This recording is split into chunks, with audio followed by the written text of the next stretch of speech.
मित्रों, कभी कभी संघ के लोगों के विषय में बहुत जानकारी न होने के कारण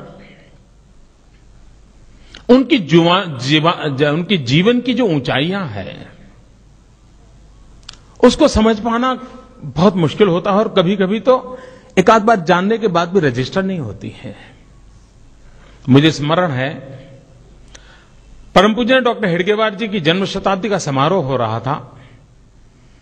तब जो लोग हमारे वैचारिक विरोधी हैं उन लोगों ने एक बहुत बड़ा अभियान चलाया था और वो लगातार लिखते थे, बोलते थे, सेमिनारों में चर्चा करते थे। देखो ये आरएसएस वाले कैसे लोग हैं, ये डॉक्टर हेडगेवार को कौन जानता था, नागपुर में भी कोई पूछता नहीं था। एक बहुत मामूली आदमी को बहुत बड़ा बना करके, शताब्दी बना करके घूम रहे हैं, इस प्रकार की आलोचना होती थी। और मुझे याद है उस समय के हमारे सरसंघचालक परम पूज्य रज्जू भैया जी ने बहुत ही सटीक जवाब दिया था।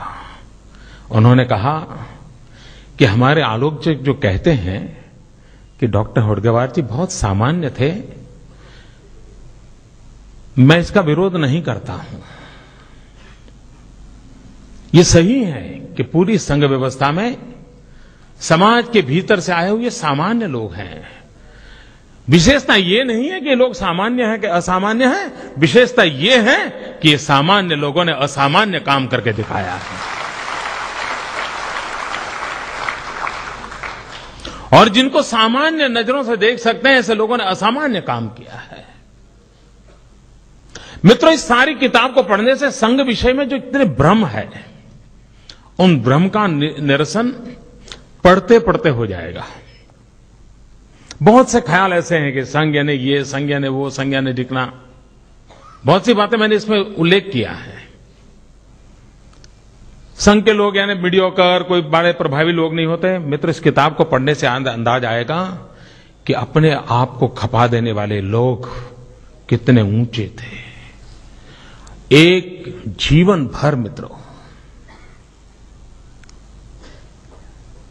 यानी एक जीवन, एक लक्ष्य आमतौर पर मुश्किल होता है। मित्रों, जयप्रकाश नारायण का राष्ट्रीय स्वयंसेवक संघ के साथ संबंध आया तो संघ की बैठकों में एक परंपरा रहती है, जब परिचय करते हैं तो वो अपना संघायु बताता है कि मेरा संघायु 30 साल, मेरा संघायु 25 साल, मेरा संघायु 20 साल।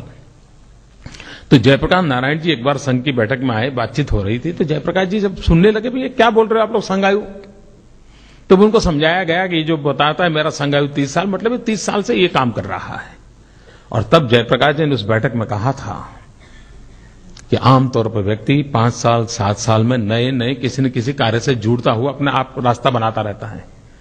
ये बहुत बड़े आनंद का विषय है कि एक ही विचार, एक ही कार्य, एक ही कार्य पद्धति के लिए 30-30 साल तक, 40-40 साल तक लोग खपे रहते हैं। ये अपने आप में एक बहुत बड़ी बात है। मित्रों, यहां जितने जीवन है, और मेरा सौभाग्य रहा है कि परम पूज्य डॉक्टर हेडगेवार जी को छोड़ करके जितने यहां चेहरे आप देख रहे हैं, इन सब की उंगली पकड़ करके चलने का मुझे सौभाग्य मिला है। यहां पर 2 पीढ़ी हैं। मोहनराव जी भागवत हैं, तो पीछे जो एक चित्र है उनके पिताजी मधुकर राव जी भागवत का है। वे गुजरात में प्रांत प्रचारक के नाते काम करते थे।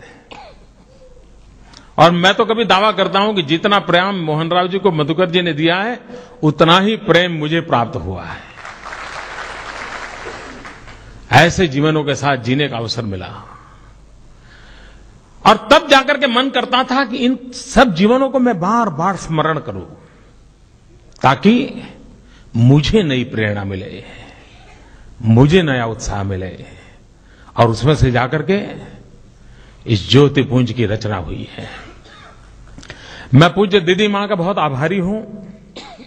मैंने सिर्फ दीदी मां को फोन किया था। आज कानपुर में उनकी सप्ताह का प्रारंभ हो रहा था। मैंने आग्रह किया, वो कष्ट उठा करके वो आई और मेरा दीदी मां से परिचय बहुत पुराना है, बहुत पुराना। उनके गुरुजी के साथ मेरा संबंध आया और तब बहुत पहली बार दीदी मां हमारी आई थी बापूनगर के चकोड़िया महादेव के अंदर और एक छोटा सा कार्यक्रम उनका चल रहा था, शायद 35 साल हो गए होंगे, 30-35 साल हो गए होंगे। तब से मेरा नाता रहा है। दीदी माँ ने मुझे स्नेह दिया है। और मित्रों, मैं आपसे भी अनुरोध करता हूं, कभी वृंदावन जाने का अवसर मिले तो दीदी माँ ने जो वात्सल्य धाम बनाया है, आप जरूर उसको देखिए दोस्तों, जरूर। यानी कि मां की संवेदना को सार्वजनिक रूप में किस प्रकार से मोड़ा जा सकता है और किस प्रकार से सामाजिक चेतना का उत्थान काम किया जा सकता है, वो दीदी मां ने करके दिखाया है।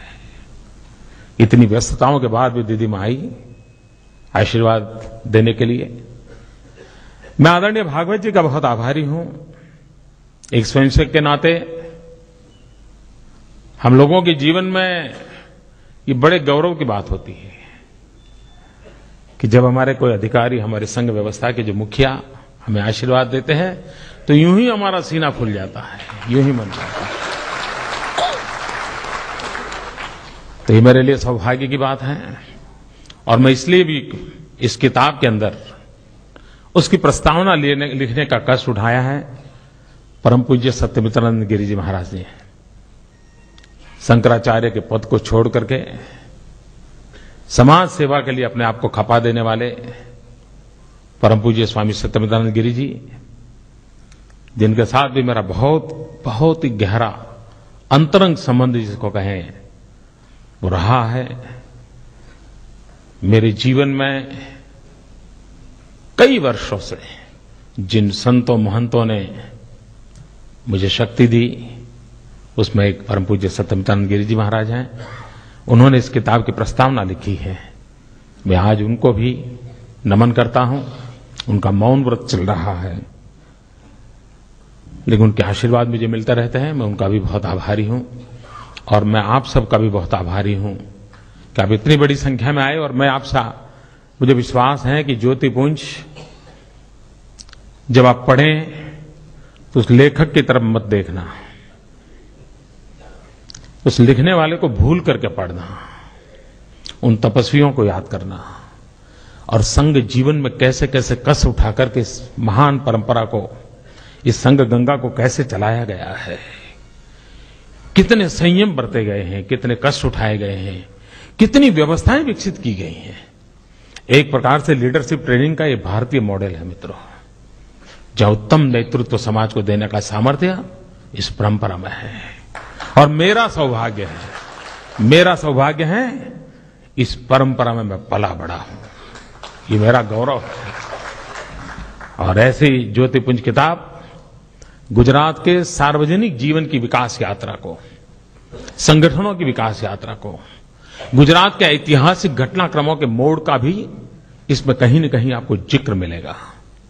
उस समय के लोग क्या सोचते थे उन घटनाओं को, उसका अनुभव आएगा। मैं फिर एक बार जिन महापुरुषों ने हमें बनाया है, हमारे जीवन को बनाया है, हर पल हमारा साथ दिया है, हमें आशीर्वाद दिए हैं, ऐसे सभी मनीषी जो मेरे पीछे जिनकी चित्र आप देख रहे हैं, मैं आज उनके प्रति फिर एक बार नमन करता हूं। ये ज्योतिपुंज आपके चरणों में देते हुए मन को एक संतोष की अनुभूति करता हूं और फिर एक बार आप सबका बहुत बहुत धन्यवाद करता हूं। धन्यवाद।